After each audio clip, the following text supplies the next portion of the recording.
Salve, salve, iluminados! Muito bem-vindos, muito bem-vindas. Eita, professor, que hoje a aula foi só informação. Tivemos aqui que nos, né, flexibilizar. O início da aula aqui foi com emoção, não foi? Foi com muita emoção. Mas nós não vamos deixar você aí a ver navios. Então, nós vamos melhorando aqui a qualidade dessa relação para que você possa dar continuidade ao estudo de hoje. Olha para cá. Sem mais delongas, olha o que é que nós percebemos na última. Dizia, na ocasião, o seguinte: a vigência possui uma dimensão temporal, check. Né? Podendo dar-se por tempo determinado ou indeterminado, check. Né? E ela habita ali entre a validade e a eficácia. Não tenha nem medo de ser feliz. Check. Ela está correta. Tá? E professor, como é o nome daquele negócio que o senhor falou agora? Tem uma expressão latina, né? Nós já vimos que essa daqui também, ó, é a mesma questãozinha. É essa daqui que eu quero me referenciar para vocês. Essa daqui, ó. Pode-se afirmar que vacatio legis é a expressão latina que significa vacância, né? Ela significa vacância, professor. Exatamente. Significa vacância da lei. É aquele período, gente, entre a data da publicação de uma lei e o início da vigência. Olha lá. Quando isso ocorre, ela está no ordenamento jurídico. Tá?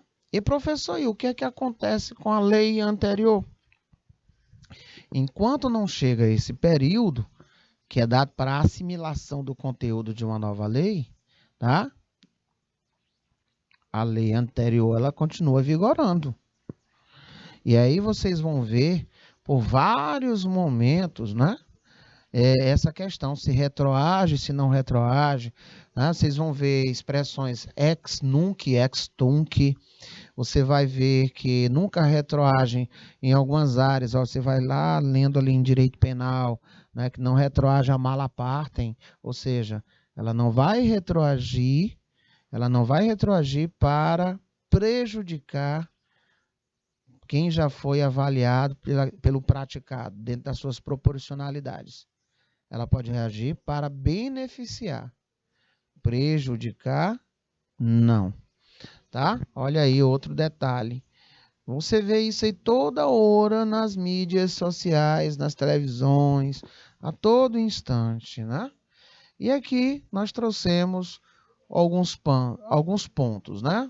Ramos do direito. E aí estávamos observando os seguintes: direito público externo, internacional público e internacional privado, direito público interno, constitucional, administrativo, tributário, penal e processual, sendo que processual, ele é subdividido em processual penal, processual civil, processual tributário, processual eleitoral, processual trabalhista e processual constitucional. Nós temos uma brincadeirinha no início da aula que falamos assim, bem grosseiramente, né? Que você tem o direito material, que é aquele farol que ilumina, ele materializa o direito, né? E aí, como é que eu faço para ter a preservação desse direito? Aí eu tenho o processo a ser seguido, que é esse que vocês vão trabalhar dando aí, não é, tudo que vocês têm desse conhecimento teórico e melhor ainda quando vocês estiverem na prática do dia a dia, né? Vocês vão poder contemplar mais esse pedaçozinho que é o direito processual. Você fica mais em contato com o direito processual. E você vai lembrar muito dessas aulas que elas são propedêuticas. Vocês vão ter muito contato com vários princípios, várias correntes filosóficas, embasamentos teleológicos. Você vai ver muita jurisprudência, muita súmula vinculante. tá? Você vai estudar muito, muito contato com as leis. Você vai ter, assim, muito contato direto, mas é direto com os prazos. Você vai ouvir, vai vivenciar como é que se tem a contabilidade desses prazos. E isso vai variando de acordo com a área que você vai operacionando. Tá bom?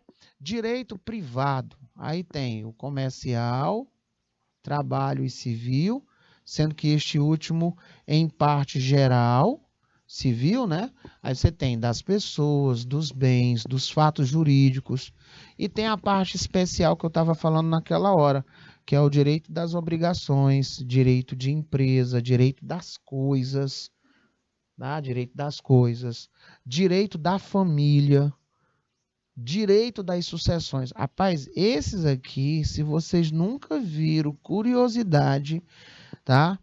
Eu digo para vocês, pensa num negócio que a cada caso você observa infinitas possibilidades de arranjo. São um negócio assim formidável. Viu, Jusilene? Tamo junto. Formas disciplinadas pelas quais a ciência do direito se classifica. Você tem, ó, direito público, aí você tem constitucional, administrativo, financeiro. Isso aqui você está em contato direto e nem sabe, porque todo instante você vê, né, os governantes e as suas áreas de atuação prestando conta disso aí, ó. Aí o direito privado, aí você tem direito civil, direito comercial, terrestre, aéreo, marítimo, direito internacional privado, direito privado social, direito do trabalho, industrial, rural, muito em voga nos dias de hoje, não é? Direito judiciário, canônico, internacional público. Ufa, professor. Aqui é uma viagem, né? Eu resolvi botar esses dois itens para você ter uma panorâmica. Mas a incidência desse conhecimento, ele vai ser mais agora, digamos assim, palpável. Nisso que a sociedade entende de melhor. Eu tenho os meus direitos. Eu não sei se você já ouviu alguém dizer isso. Ah, eu tenho os meus direitos. Olha só, o que é o direito subjetivo? Anota aí no seu caderno. Eu não posso fazer a minha prova se não observar lá no slide 30 o que o professor falou de direito subjetivo. Então, ó, direito subjetivo, ele faz referência aos direitos que são efetivamente, senhores, garantidos a todos nós pela lei. Tá? É a forma concreta de um direito que foi determinado pela lei. E aí eu posso exigir. Por isso que ele é chamado de direito de exigir. Tá? Esse direito subjetivo é o direito que nós temos de exigir, porque eu sei que ele está positivado em lei. Ele está escrito. Se ele está escrito, ele faz parte do ordenamento jurídico. Se ele faz parte do ordenamento jurídico, ele passou por todo um processo, né, chamado de processo legislativo. Ele é o poder que uma pessoa possui de fazer valer um direito individual que foi previamente garantido pela lei. Tá?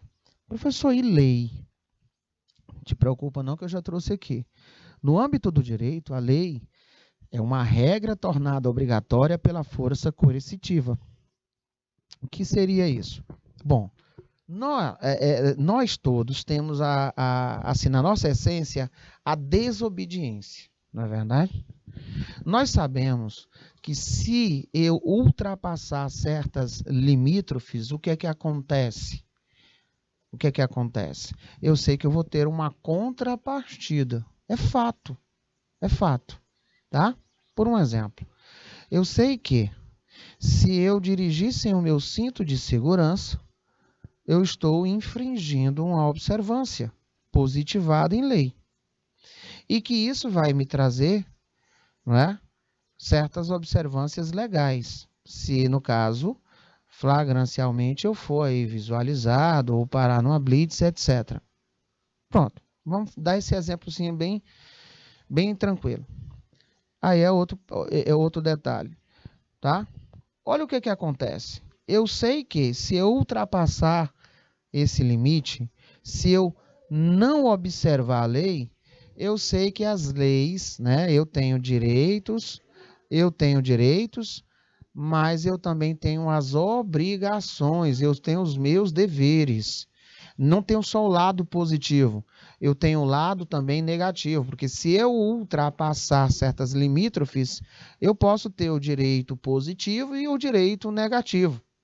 Vocês vão observar isso aí em outras instâncias, tá? Mas é só para você verificar que esse coercitivo é que faz o indivíduo observar se, rapaz, não vou fazer isso não.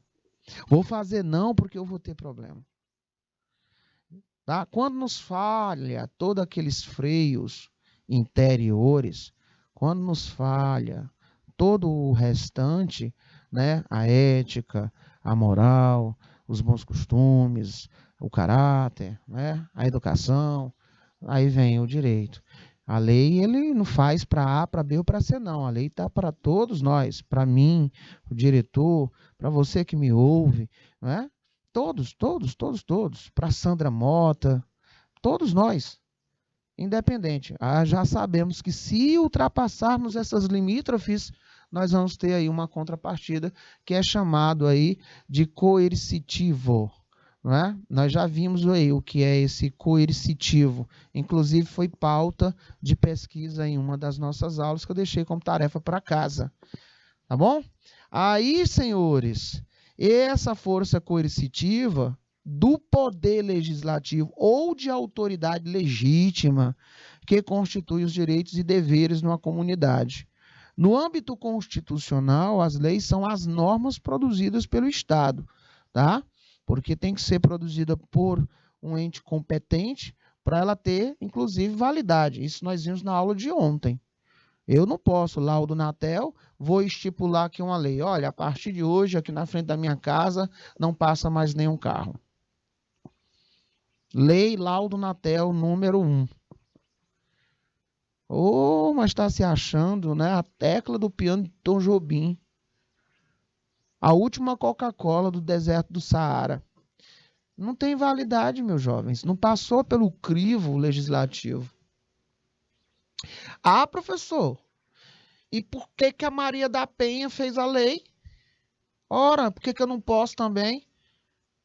Salvaguardadas as proporções da lastimável pergunta, mas que é válida. Vamos lá. Primeiro, ela passou o que passou e inicialmente o Brasil, né, patavinas nenhuma para ela.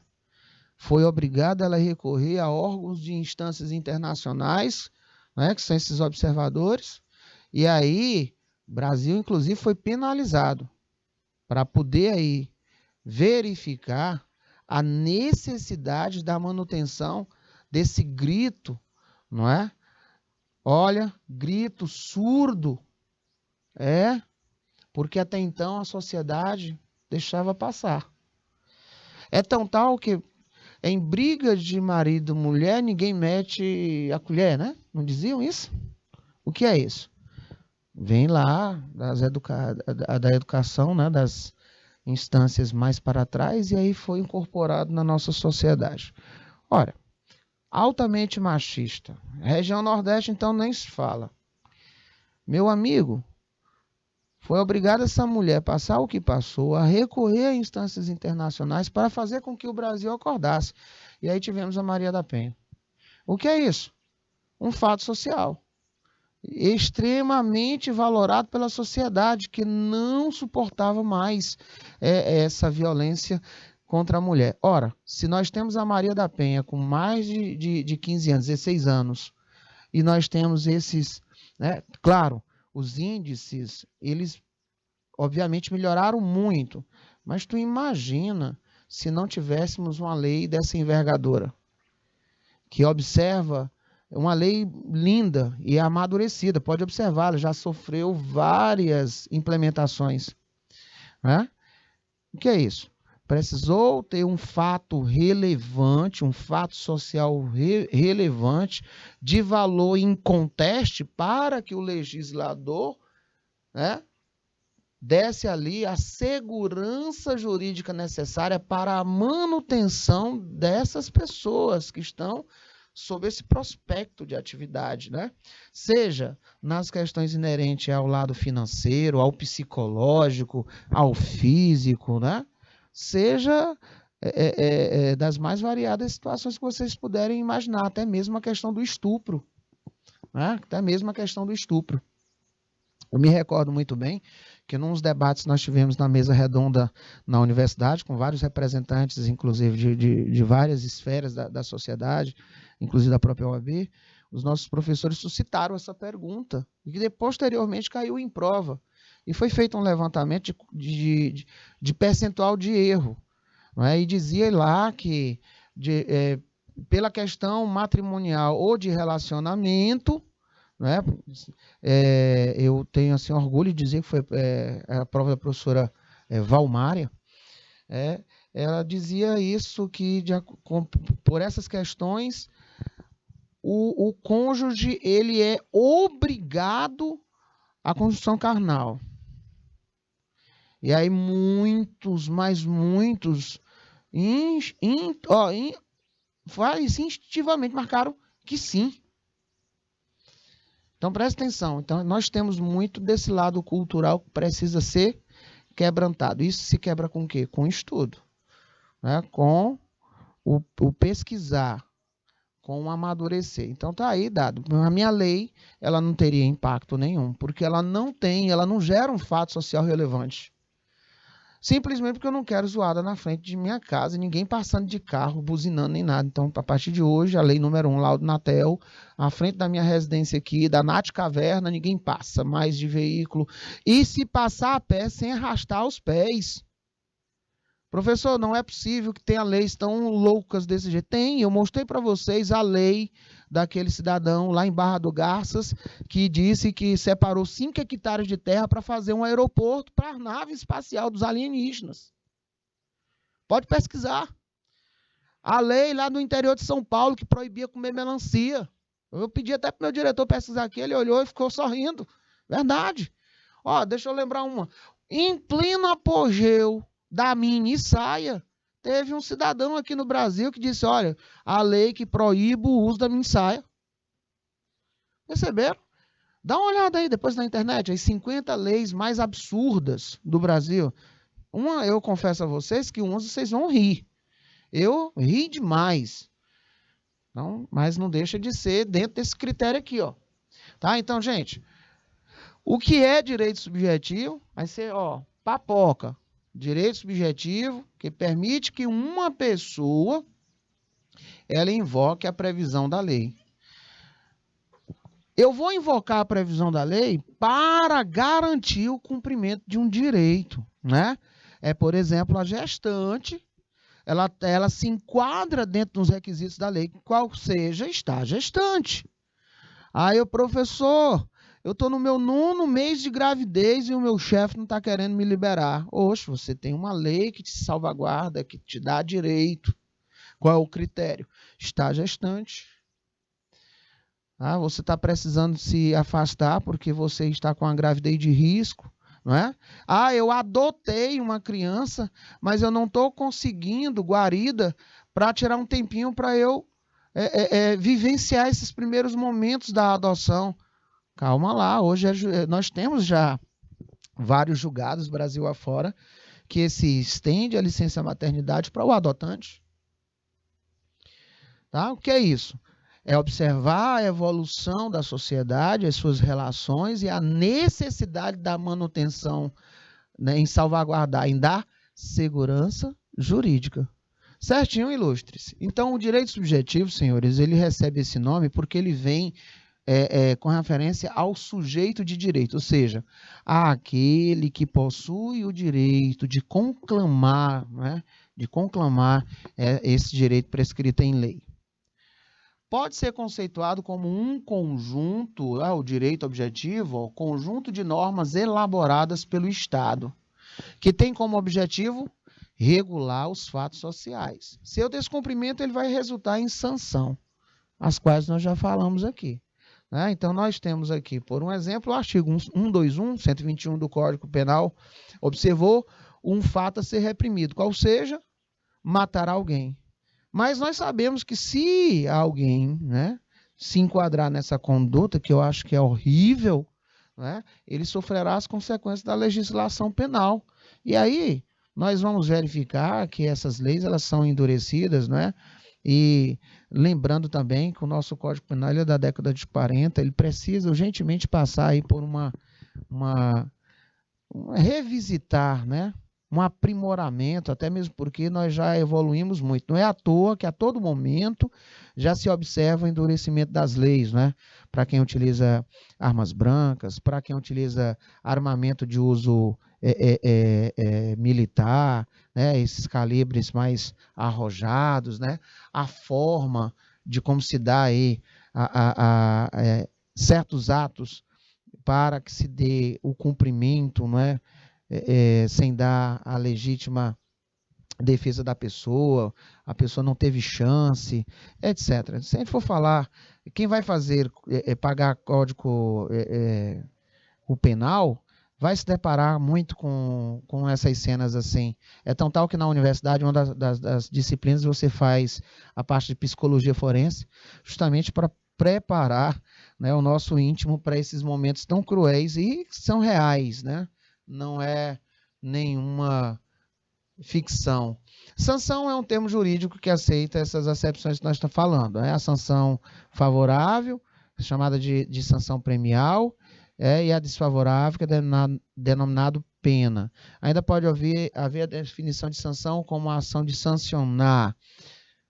E aí, resumindo, o que é que eu tenho aqui para vocês? Direito objetivo, direito subjetivo são formas distintas, porém, né, elas são interligadas de relação com o ordenamento jurídico.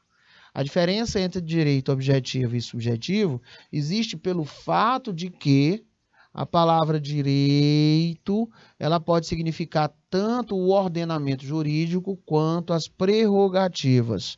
Daí eu coloquei para vocês em inglês law, que significa lei, e right, que significa direito, tá? Law, lei e right, que significa direito. Já o nosso nome direito, ele comporta essas duas visões, tanto a de lei como de right, direito, tá? Essas questões de direito objetivo, de direito subjetivo, a todo instante estão caindo no nosso colo para nós reverberarmos o que é, como é, característica, tá? Achei essa imagem que eu achei assim bem legal, melhor do que a primeira, mas como eu tinha que falar de tudo isso, eu fui puxando para ficar um link, né? Uma ligação com outros itens que nós revisamos nas aulas anteriores, fazendo uma ponte para esse acontecimento de hoje. Então, nós vimos que o direito público ele é subdividido em 3 etapas. Direito público, o Estado consigo mesmo. Aí você tem constitucional, administrativo e o financeiro, tá? Estado com o particular. Aí nós vimos que ele tem o administrativo, o penal, o tributário e o processual. E Estado para com outro Estado. Aí temos o internacional público. Na área do privado, você tem o civil, comercial, trabalho, consumidor e o direito internacional privado. Seria esse assim você vai encontrar mais essa separação aqui do que aquela outra que nós estudamos. Ali é mais para o terceiro grau, nível superior, onde você vai estudar separado, inclusive por disciplinas. A diferença entre direito público e privado, questãozinha tranquila de prova, né? A diferença entre direito público e privado é que o público, obviamente, lida com questões relacionadas às pessoas que atuam no poder público, servindo somente aos interesses o quê? Público, né? Enquanto o privado, ele serve, obviamente, a interesses o quê? Particulares. O direito público é um ramo que atua diretamente com interesses da sociedade como um todo, envolvendo as relações entre entidades e órgãos estatais, como Ministério Público e Defensoria Pública. Todos nós devemos seguir as leis do direito público, ou seja, elas aplicam a todos. Não tem esse negócio de dizer, eu não quero. Essa lei bem aqui, eu não estou nem aí para ela. Não tem esse negócio de... Foi até pauta de uma aula nossa. Essa lei aqui pega e essa não pega. Não tem esse negócio assim de funcionar com essa visão, tá? Meio que, né, lá do tempo medieval. Eu vou fazer o que eu bem entender. Não. Você pode até fazer, mas na ciência de que você vai receber uma contrapartida. Dá certo a primeira, dá certo a segunda, na terceira às vezes não dá e às vezes não dá certo nem na primeira. Né? Nesse ramo do direito, o Estado está acima do indivíduo, pois representa os interesses da coletividade. Aí nós vimos aqui algumas áreas, direito constitucional, administrativo. Eu coloquei aqui para vocês verem os pontos de atuação de um profissional, tá? E aqui chegou aquele momento a lar prova. O direito privado, ele atua para partes privadas, pessoas ou empresas, seja qual for a situação, ambas são vistas como iguais, mesmo se o Estado estiver envolvido no processo, por um exemplo. Geralmente, nesse tipo, existe a personalização da aplicação do direito, onde as partes envolvidas têm autonomia para decidirem que tipo de acordo desejam. A grande diferença entre direito público e privado é exatamente quem este profissional do direito está prestando os seus serviços. Tá? Se você for trabalhar com alguém que presta serviços para o público e para o privado, você vai conseguir visualizar essas parcerias assim, onde você tem de um lado o direito público e o outro privado, você consegue ver bem gigantesca essa área de atuação. Coloquei aqui os profissionais da área do direito civil, comercial. Foi uma aula que nós fizemos, né, sobre essa visão e trouxe só mesmo para enriquecer esse momento, né? Esse momento do hora de praticar, né? Aquele momentozinho áureo do hora de praticar, tá bom? Então, vamos aqui para cima dessas questões, vai adicionando, vai colocando, porque é muito importante treinarmos. Vamos lá. Momentos outros, nós vimos o seguinte: o direito público apresenta normas que regem as relações que o sujeito é o Estado, tutelando os interesses gerais e visando ao fim social, enquanto o direito privado trata das relações jurídicas entre particulares. Professor, aí eu não estou nem com dúvida, está muito na cara, né? Não tenho nem o que duvidar. E aí, certo ou errado? Para você que depois vai assistir a aula gravada, né? Para você que está acompanhando aí da sua escola, tá? Olha só, gente, direito público, normas que regem as relações em que o sujeito é o Estado, interesses gerais, visando fim social. O privado, entre particulares. Tá bom? Muito bem. E aqui eu coloquei um breve comentário. O direito público é o destinado a disciplinar interesses gerais da coletividade visando ao fim social, alcançando as condutas individuais de forma indireta. É composto predominantemente por normas de ordem pública, que são cogentes. O que é isso, professor? São aquelas impositivas, gente. Não adianta eu dizer que não quero, porque a aplicação dela é de ordem obrigatória, tá? Você faz nem que não queira. Tudo bem? São suas principais matérias: direito constitucional, administrativo, tributário, processual, né? Aí nós vimos que tem o civil e o penal, e direito penal. O direito público, assim, regula a organização do Estado em si mesmo, constitucional e administrativo, em suas relações para com os particulares, penal, tributário, e em suas relações para com outros estados soberanos. Aí nós vimos que temos o internacional. Não vá, em hipótese nenhuma, para a prova sem visualizar o que é um direito público, o que é um direito privado, exemplo, tá? Não vai esquecer disso aí, não. Bom, nesse slide aí, gente, eu deixei para vocês um outro lembrete que eu percebi na aula de ontem. Alguns, não é? Alguns ficaram com muitas dúvidas sobre questão de direito natural e positivo. Deixa eu só lembrar uns detalhezinhos aqui rápido, né? Ó, tudo isso ele vai fazer com que tenhamos sempre o rememorar desde os primeiros dias de aula. Do nada, ele te leva a lembrar, por exemplo, o que é ética, o que é moral, o que é direito, o que é jurisprudência, o que é norma jurídica. Pronto. Tudo questão de prova.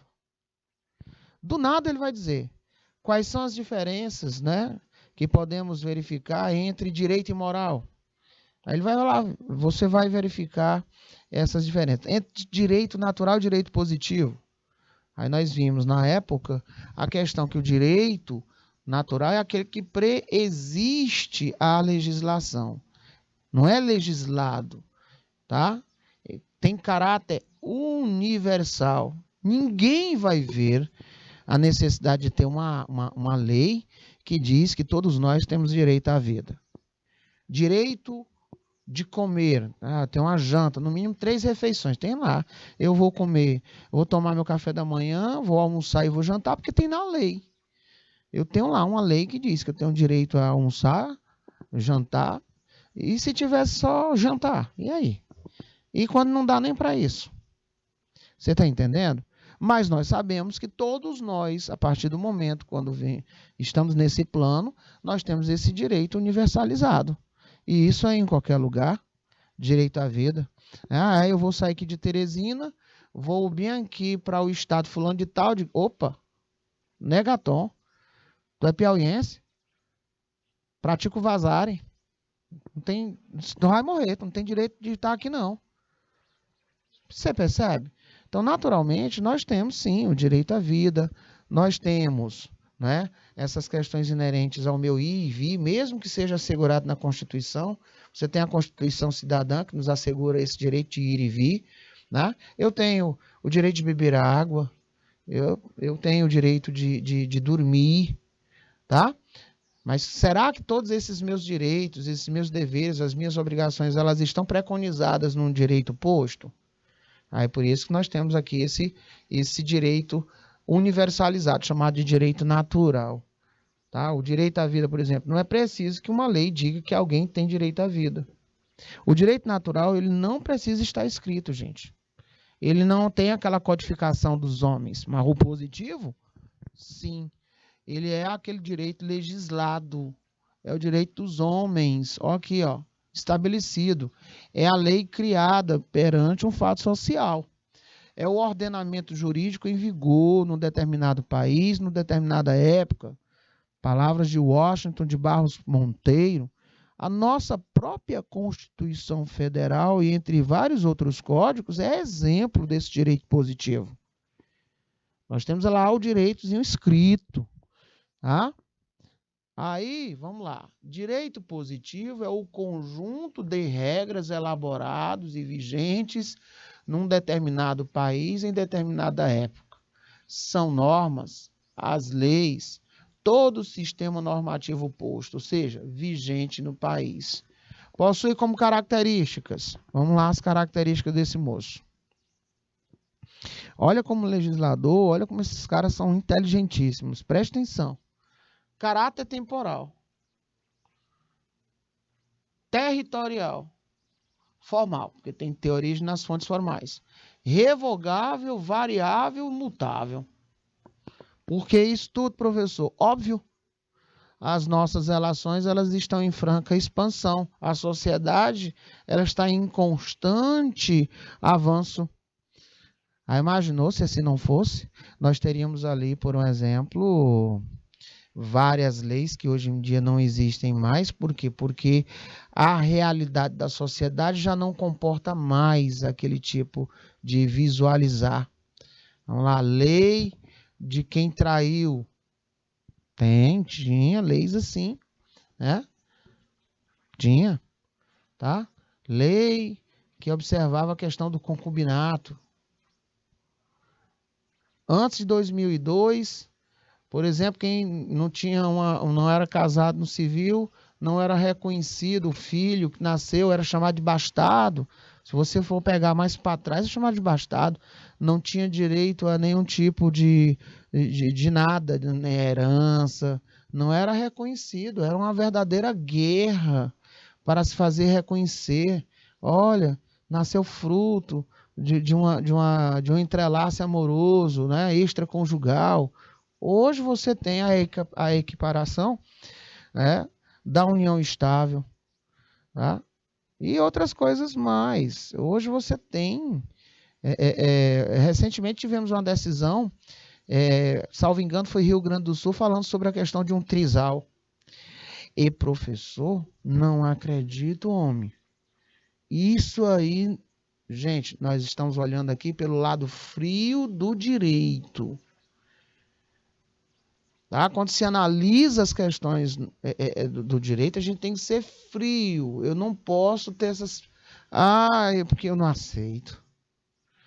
O direito, ele está ali, de acordo com a sociedade. Ó, o direito é fato social, já diz Miguel Reale. Estamos em sociedade, as relações elas estão a todo vapor. É claro que tem que ter essa visão, porque senão, meu filho, como é que vai dar segurança jurídica, né? Surgiu ali um fato social, rapaz, vamos analisar. É só ali? Foi isolado? Não, é marmota, vamos deixar isso aqui de lado. Não, mas, pera lá, isso já é uma realidade no nosso meio, rapaz, então tem realmente uma grande relevância para a sociedade. Vamos assegurar essas situações. Né? Se assim não fosse, o que alguém hoje em dia exigir teste de paternidade para dizer se é o papai mesmo, se é o papai, né? Antigamente era dureza, hoje em dia já se consegue. O que é isso? Observou-se muito dessas questões e aí nós brotamos aqui direito subjetivo, direito positivo e as suas características, né? Eu não posso ter um justus, uma régua. Não.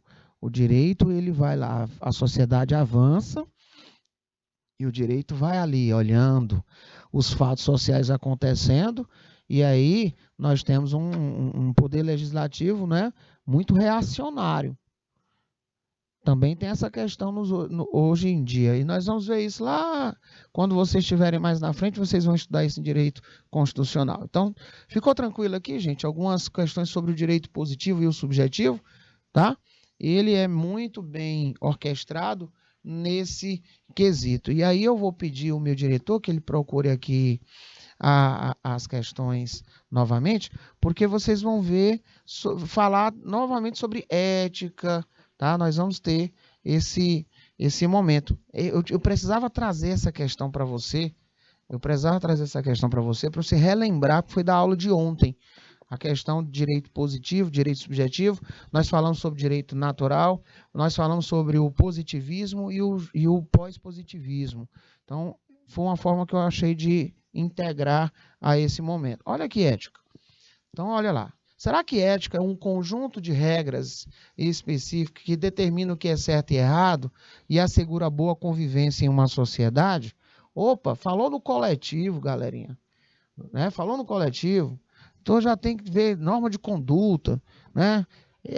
Será que é isso mesmo? Ou será que é moral?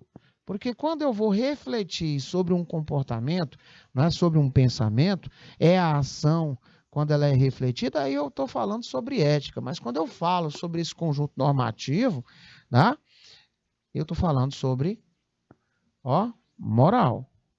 Certinho?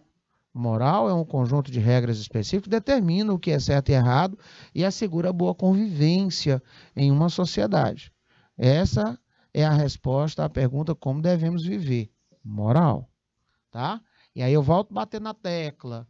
Aquela luta do direito versus moral. Quais são as características Deixamos aí em várias aulas nossas as características, né? Tem um que é interior, tem outro que é exterior, tem um que é previsibilidade, o outro não conta com a previsibilidade, tem um que visa o bem social, o fim, né? Tá? O outro visa o bem, o bem pessoal. Então, muito tranquilo, nós temos várias aulas com essas características aí. Ética é o que diz respeito à ação quando ela é refletida, gente. Pensada. A ética, ela preocupa-se com o certo e com o errado. Mas, então, professor, mas ela não é um conjunto simples de normas de conduta, como a moral. Ela promove um estilo de ação que procura refletir sobre o melhor modo de agir. Isso é ser ético. Tá? Isso é ser ético. Tá bom? Alguma dúvida até aí? Sim ou não?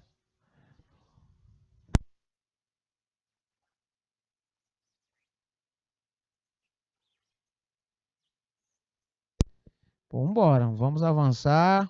Vamos falar um pouco sobre as interpretações, né? O que são e quais são os elementos de interpretação. Sempre é muito bom a gente estar relembrando. Gente, hoje nós já demos várias dicas para a nossa prova. Então, esse hora de praticar, a gente traz várias questões do que nós estamos estudando no dia de hoje. E como eu não posso desassociar da realidade das outras aulas, sempre a gente traz mais informações de aulas anteriores. E termina nesse período, né, de finalização de módulo, resvalando lá na nossa prova. Por um exemplo. Olha essa questão, muito interessante. Olha a leitura, né, que fala sobre essas correntes. Aí nós temos a questão da hermenêutica, nós temos que é a arte de interpretar. Primeiro momento que nós falamos sobre hermenêutica, nós falamos lá da hermenêutica de cunho religioso. Lá, quando nós estamos falando das alegorias, não é um momento filosófico que nós tivemos e histórico e sociológico aqui na nossa aula. Nós viajamos lá na pré-história, lembra? Nós vimos o comportamento dos indivíduos, né, que não andavam e estavam longe de falar em sociedade, né? Depois nós vimos o surgimento aí das grandes aglomerações, a necessidade de se estabelecer num devido lugar, e nós percebemos o domínio da agricultura, não é, como sendo aquele start para o sedentarismo. E aí entramos naquele período da pedra lascada. E aí, nesse avançar, tínhamos ali algo que não era o direito, mas era um resvalar dessas orientações. O problema dele, ele era passado de boca a boca, então ele tinha várias interpretações. E aí nós viajamos, fomos para a Grécia, para a Alemanha, Roma, visualizamos o direito canônico, tá? Falamos sobre grandes representantes, né, da igreja, tá? São Tomás de Aquino foi um. Citamos aqui várias, né, vezes São Tomás de Aquino. E aqui nós resvalamos lá naquele primeiro momento, onde falamos, né, na arte de interpretar. Nós vimos que isso já era comum ter pessoas que se prestavam à interpretação. Nos tempos gregos, nós vimos muito isso, que eles utilizavam, inclusive, certos, para dar mais credibilidade, abrir o ventre de animais mortos, né? E ali eles diziam que estavam vendo certas situações. Falamos da arte de interpretações, né? Muito bem quisto aí na Bíblia. Enfim, esse amadurecimento da interpretação, né? Da arte de interpretar, da hermenêutica, né? Você observou que falamos muito quando saímos lá para falar sobre São Tomás de Aquino, por um exemplo. Né? E aqui eu trouxe um texto bem interessante. Ó. Entre os cristãos, inicialmente, existiam duas grandes escolas de hermenêutica bíblica, a de Alexandria e a de Antioquia. A primeira, que é a de Alexandria, né? Clemente e Orígenes como seus grandes corifeus. Estes procuravam conciliar a mensagem cristã com a filosofia grega. E para a consumação de tal objetivo, alegorizavam os relatos históricos contidos na Escritura.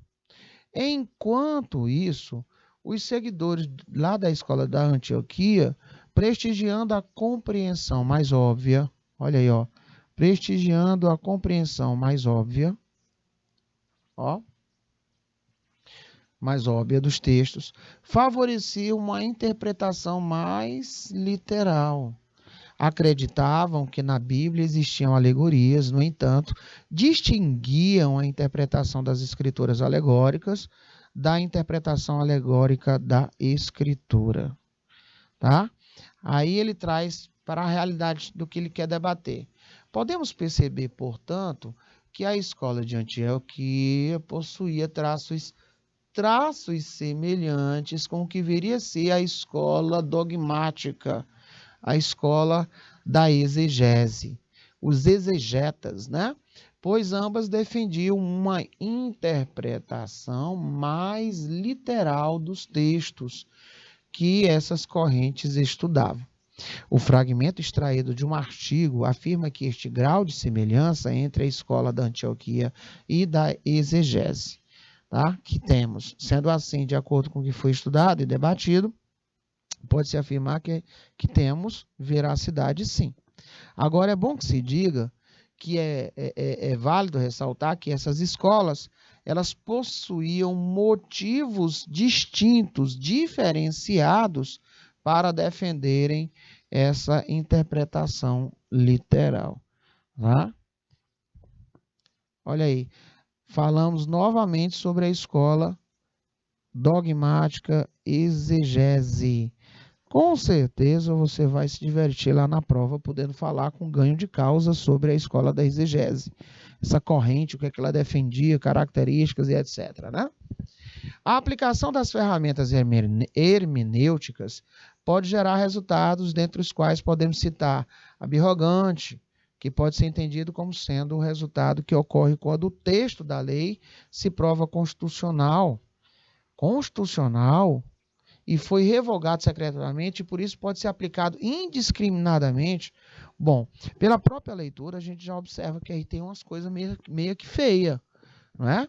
Aí você vai lembrar lá da questão da... Bota aí o nome, é interpretação jurídica. Você vai verificar que lá,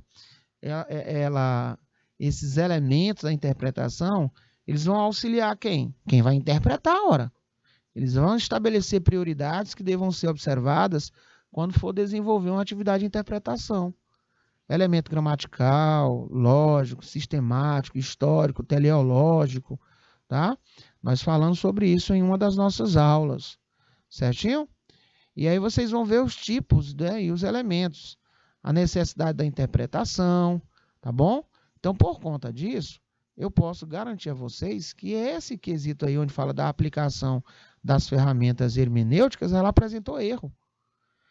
Quando ela falou de constitucionalidade, claro que não. Nós temos aqui nada de constitucionalidade, tá? Nada de uso indiscriminado. Está muito feio aqui, ó. Então, você vai observar tranquilamente aqui, ó.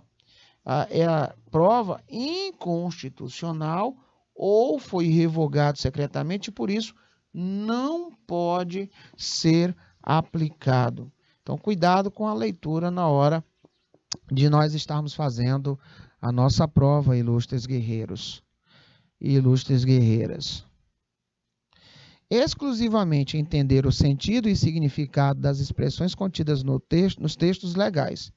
Esse fragmento pode ser ligado ao que se propõe à hermenêutica jurídica? Calma, aqui ele está tentando nos confundir, né? Olha, nós falamos nessa aula sobre não confundir a hermenêutica com interpretação, tá?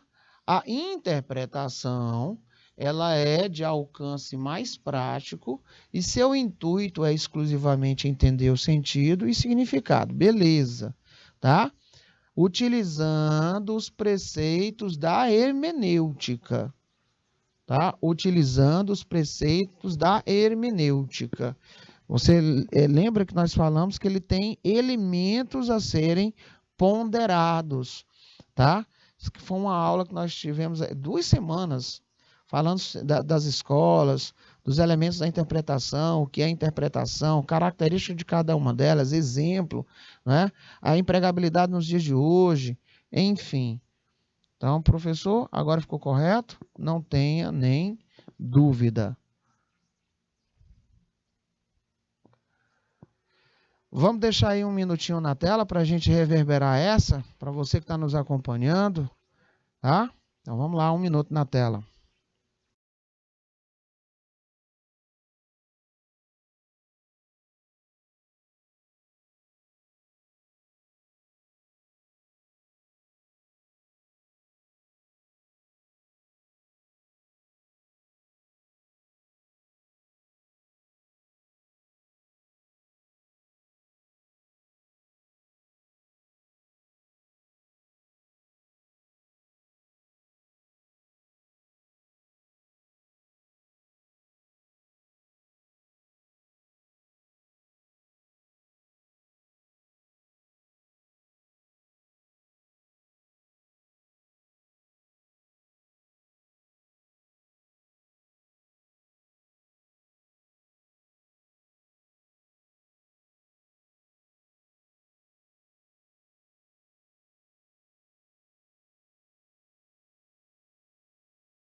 Muito bem, olha.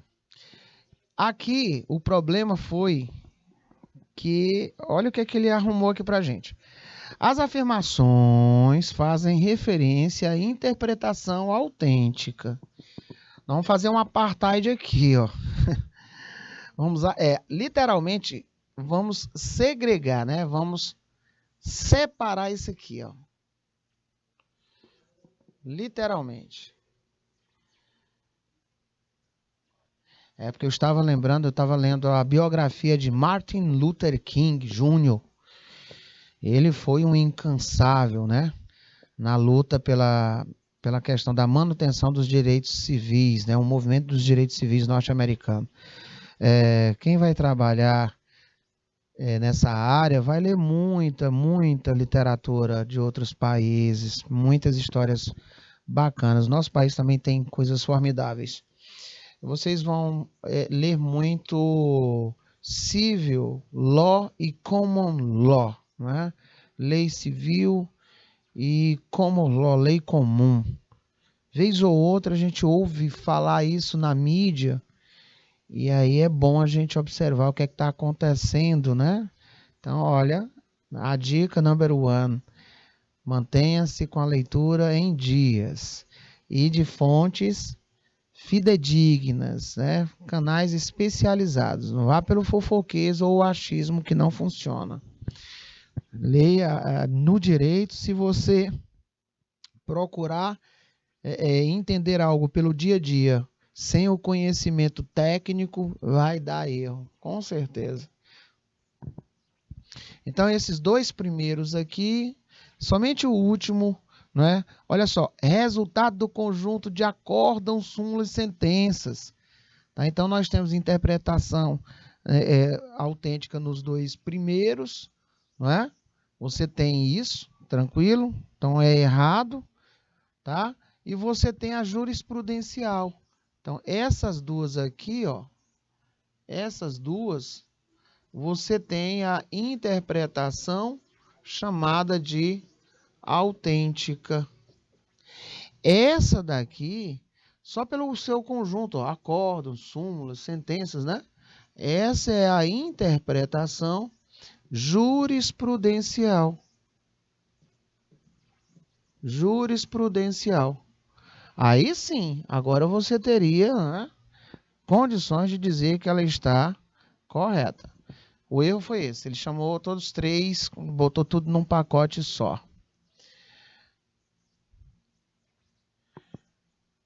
No direito, procurou-se desenvolver um conjunto de regras e métodos com a disposição da forma de interpretar, ou seja, a interpretação. É a parte da ciência jurídica que tem por objeto o estudo da sistematização dos processos que devem ser utilizados para que a hermenêutica se realize. Né? Devem ser realizados para que a hermenêutica se realize. Olha, aí ele tenta fazer a mesma coisa que do slide anterior. Ele tenta inverter o entendimento de hermenêutica e interpretação, certinho? Então, quando você observar isso novamente, eu digo, opa, aqui não, neném, tá? Então, ó, forma de interpretar, ou seja, a hermenêutica. A hermenêutica é a parte da ciência jurídica que tem por objeto o estudo da sistematização dos processos que devem ser utilizados para que a interpretação se realize. Agora sim, nós temos aqui, ó, ponto certo, tá? Gente, lembrando que fica a atividade do para casa. Sempre quando nós temos esse hora, né, para praticar, nós temos essa tarjazinha, esse momento, final da nossa aula. Sobra aí as questões para você fazer em casa, trazendo aí a baila no início da próxima aula, com muito mais dicas para a nossa prova, conteúdo novo. Fui! Tudo de bom, senhores!